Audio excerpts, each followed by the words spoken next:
Hello, bachcho.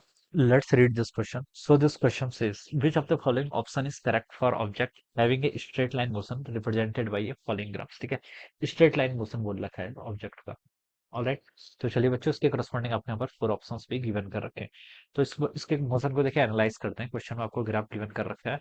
तो इस question का की कॉन्सेप्ट आप बच्चों क्या लिख सकते हैं? आपको देखिए ग्राफ को स्टडी करना है। कैसा ग्राफ है? टीएस ग्राफ दिया हुआ है। ठीक है, वाई एक्सिस के अलॉन्ग आपका टाइम है और एक्स एक्सिस के अलॉन्ग आपका डिस्प्लेसमेंट है। ठीक है, तो स्ट्रेट लाइन मोशन लिख लीजिए, फिर स्ट्रेट लाइन मोशन लिख लेते हैं। क्या लिख लेते हैं बच्चों? इस क्वेश्चन का की कॉन्सेप्ट स्ट्रेट लाइन मोशन लिख लीजिए या फिर रेक्टिलिनियर मोशन भी लिख सकते हैं। ठीक है, हमें यहाँ पर क्या करना है? चलिए स्ट्रेट लाइन मोशन ही लिख लेते हैं। ठीक है, straight line motion. Straight line motion, this will be the key concept of this question. आपको टाइम और डिस्प्लेसमेंट का ग्राफ क्वेश्चन में बच्चों क्या कर रखा है? गिवन कर रखा है। ऑलराइट, इसका ग्राफ आपका इस तरीके से है कुछ। ठीक है, यहाँ पर आपका डिस्प्लेसमेंट है एक्स एक्सिस के अलॉन्ग और वाई एक्सिस के अलॉन्ग क्या आपका टाइम है। ठीक है, अब इस ग्राफ को देखिए बच्चों, अगर आप ध्यान से देखेंगे तो जीरो से स्टार्ट हो रहा है। यानी कि देखिए जब पार्टिकल क्या था, इसको देखिए मैं ड्रॉ भी करता हूँ सिचुएशन। देखिए जब पार्टिकल आपका ओरिजिन पे था T is equal to zero पर, ठीक है, पार्टिकल का डिस्प्लेसमेंट कितना था? जीरो। तो पार्टिकल यहाँ से आपका स्टार्ट हो रहा है मान लीजिए, फिर इसकी वेलोसिटी इंक्रीज हुई, ठीक है, और ए तक पहुंच गए। ठीक है, तो क्या बता सकते हैं? देखिए बच्चों, जीरो से ए तक की सिचुएशन देख के बच्चों क्या पता चल रहा है? यहाँ तक तो मान लीजिए कुछ टाइम होगा, इस टाइम को मान लेते हैं T one. T one time पे देखिए पार्टिकल देखिए जीरो से लेकर ए पर आ गया, तो पार्टिकल ने कुछ डिस्प्लेसमेंट किया, जीरो से लेकर ए तक आ गया। कितने टाइम में? टी वन टाइम में। ठीक है, यहाँ से आता आने में टाइम कितना लगा? टी वन लगा। ऑलराइट, फिर देखिए ए से बी वाला ग्राफ आपका इस तरीके से दिखाया जा रहा है। ये आपका ए से बी है। ठीक है, ए से बी में भी देखिए आपका क्या पता चल रहा है? देखिए टी वन पे तो कब, टी वन जब टाइम था तो ए पर था।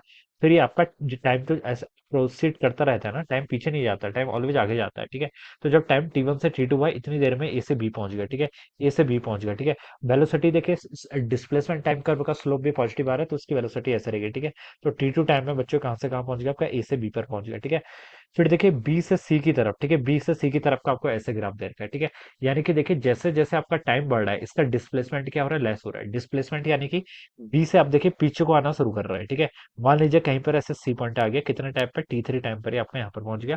फिर सी से देखिए फाइनली कहाँ पर आ गया? आपका डी पर आ गया।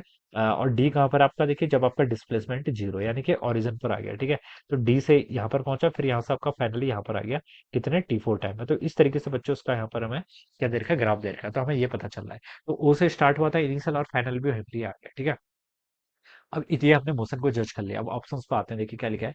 ए पर लिखा है कि the object moves with constantly increasing velocity from O to A. O से ए तक की कॉन्स्टेंट इंक्रीजिंग वेलोसिटी, बिल्कुल सही बोल रहा है। ओ से ए तक देखिए इसका डिस्प्लेसमेंट टाइम के साथ साथ इंक्रीज हो रहा है, तो हम बता सकते हैं इसकी कॉन्स्टेंट वेलोसिटी से मूव कर रहा है। And then it moves with constant velocity, उसके बाद एक कॉन्स्टेंट वेलोसिटी से मूव कर रहा है। तो ये आपका रॉन्ग है। ठीक है, कॉन्स्टेंट वेलोसिटी से बच्चों क्या कर रहा है? मूव नहीं कर रहा है। देखिए इसकी वेलोसिटी कभी यहाँ पर कॉन्स्टेंट वेलोसिटी बोल रखा है उसने। ठीक है, यहाँ पर इसकी वेलोसिटी इंक्रीज कर रही है, फिर यहाँ पर तो वेलोसिटी डिक्रीज करने लगी ना, तो कांस्टेंट कैसे होगी? ठीक है, तो ए ऑप्शन क्या हो गया आपका? रॉन्ग हो जाएगा।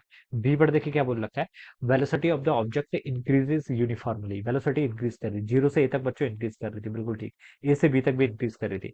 फिर बी से सी तक देखिए बैकवर्ड है। फिर सी से यहाँ पर आपकी वेलोसिटी देखिए क्या कर रही है? इंक्रीजेस यूनिफॉर्मल लिखा है, तो बच्चों ये स्टेटमेंट आपका रॉन्ग है। ठीक है, ये स्टेटमेंट क्या हो जाएगा आपका? रॉन्ग हो जाएगा। ठीक है, वेलोसिटी इसकी क्या कर रही है? इंक्रीज नहीं कर रही है। बी तक इंक्रीज करी, उसके बाद इसकी वेलोसिटी की डायरेक्शन क्या होगी? अपोजिट होगी। ठीक है, वेलोसिटी की डायरेक्शन क्या होगी बच्चों आपकी? अपोजिट होगी। ठीक है, तो यूनिफॉर्मली इंक्रीज नहीं कर रही, तो बी ऑप्शन क्या हो जाएगा बच्चों? आंसर रॉन्ग हो जाएगा। सी पर बोल रखा है एवरेज वेलोसिटी जीरो। ठीक है, एवरेज वेलोसिटी देखिए किसके इक्वल होता है? एवरेज वेलोसिटी को हम ऐसे लिखते हैं, वेलोसिटी होता है आपका, एवरेज है तो लिख सकते हैं टोटल डिस्प्लेसमेंट। ठीक है, एवरेज को देखिए टाइम इंटरवल में डिफाइन किया जाता है, displacement divided by time interval या फिर टाइम टेकन बोल दीजिए। ठीक है, तो बच्चों देखिए इसका टोटल डिस्प्लेसमेंट कितना है? ओ से स्टार्ट हुआ था और फाइनली वहीं पर ही पहुंच गया। देखिए ग्राफ से भी हमने यहाँ पर डिफाइन किया था, ओ से स्टार्ट किया था फाइनली यहाँ पर पहुंच गया। तो टोटल डिस्प्लेसमेंट तो जीरो है, टाइम टेकन कुछ होगा। ठीक है, नॉन जीरो है, लेकिन डिस्प्लेसमेंट जीरो है, तो एवरेज वेलोसिटी भी कितनी हो जानी चाहिए? जीरो हो जानी चाहिए।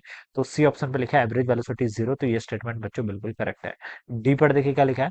The graph shown is impossible, graph shown आपका इम्पॉसिबल है, तो ये आपका रॉन्ग है। ठीक है, इम्पॉसिबल तो नहीं है। ठीक है, इम्पॉसिबल नहीं है, तो डी ऑप्शन क्या हो जाएगा बच्चों? आपका रॉन्ग हो जाएगा। ठीक है, ये आपका क्या हो जाएगा? रॉन्ग हो जाएगा। So this will be the answer of this question. ठीक है, अगर ग्राफ देखिए इस डायरेक्शन में जाता है, ऐसे जाने लग जाता है, मान लीजिए ऐसे चला जाता, फिर ग्राफ आपका इम्पॉसिबल हो जाता है। क्यों हो जाता है? क्योंकि देखिए टाइम ऑलवेज इंक्रीज करता है, यहाँ पर टाइम आपका इंक्रीज कर रहा है, ठीक है। अगर हम मैं ऐसे ग्राफ को बना लेता, इसका मतलब है T2 से T1, तो टाइम डिक्रीज थोड़ा करता है, टाइम बैकवर्ड थोड़ा जाता है ना, टाइम तो फॉरवर्ड आगे ही बढ़ता है, ठीक है। तो फिर ये ग्राफ इम्पॉसिबल हो जाता है। तो डी ऑप्शन यहाँ पर रॉन्ग नहीं है, ठीक है, रॉन्ग है, सॉरी, ठीक है। तो उसका राइट आंसर आपका ऑप्शन सी है। So we can say that option C will be the right answer of this question. All right. So I hope you all understood this concept. All the best and thank you so much.